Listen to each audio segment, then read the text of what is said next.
पालकमंत्र्यांच्या भाषणात बाबासाहेबांचं नाव नाही, महिला कर्मचाऱ्याचा तीव्र आक्षेप. सस्पेंड केलं तरी चालेल पण माफी नाही, माधवी जाधव यांचा ठाम इशारा.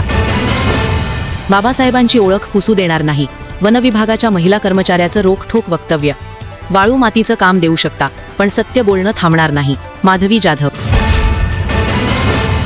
डॉक्टर बाबासाहेब आंबेडकरांचं नाव वगळणं मोठी चूक, पालकमंत्र्यांनी माफी मागावी, माधवी जाधवांची मागणी. मला सस्पेंड केलं, मी नाळूचे गाड्या उपसी, मी माफी काम करीन पण बाबासाहेबांची ओळख पुसू देणार नाही, मला सस्पेंड करायचं करू शकता. प्रजासत्ताक दिनी डॉक्टर बाबासाहेब आंबेडकर यांचे नाव जाणीवपूर्वक टाळले गेल्याच्या निषेधार्थ वनरक्षक माधवी जाधव व दर्शना सौपुरे यांनी उठवलेला ठाम आणि निर्भीड आवाज हा संविधानाचा, आत्मसन्मानाचा आणि लोकशाहीचा आवाज आहे.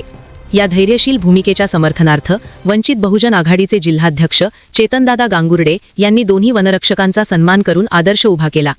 यावेळी नाशिक शहरातील वंचित बहुजन आघाडीच्या सर्व पदाधिकाऱ्यांनी आम्ही तुमच्या पाठीशी शेवटपर्यंत आहोत अशी ठाम भूमिका स्पष्ट केली.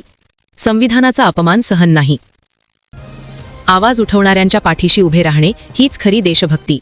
बाबासाहेबांचं नाव आहे, तो संविधानाला कारणीभूत आहे, त्याला तुम्ही संपवायला निघालाय. पालकमंत्र्यांची फार मोठी चूक आहे मॅडम, माफी मागणार नाही पण पालकमंत्र्यांची चूक पदरात घ्यावी.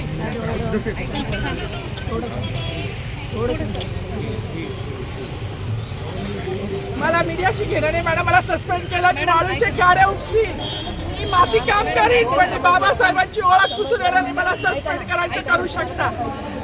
मॅडम बाबासाहेबाला संपवायचं काम करायचं नाही. 26 जानेवारी 15 ऑगस्ट मध्ये मी नाही मानत पण लोकशाही. मॅडम तुम्ही सुद्धा संविधानामुळे आहात, पालकमंत्री सुद्धा पालकमंत्री संविधानामुळे आहे. कोणताही जातीभेद नाही, सगळी समानता त्यांनी दिली आहे. बाबासाहेबांचं नाव आता तरी भाषणात येईल, मग तरी भाषणात येईल. ज्या लोक संविधानाला, लोकशाहीला कारणीभूत नाही त्यांची नावं वारंवार घेतली गेली, पण जो संविधानाला कारणीभूत आहे, तो प्रजासत्ताक दिनाचा जो मानकरी आहे त्याचं नाव भाषणात का नाही.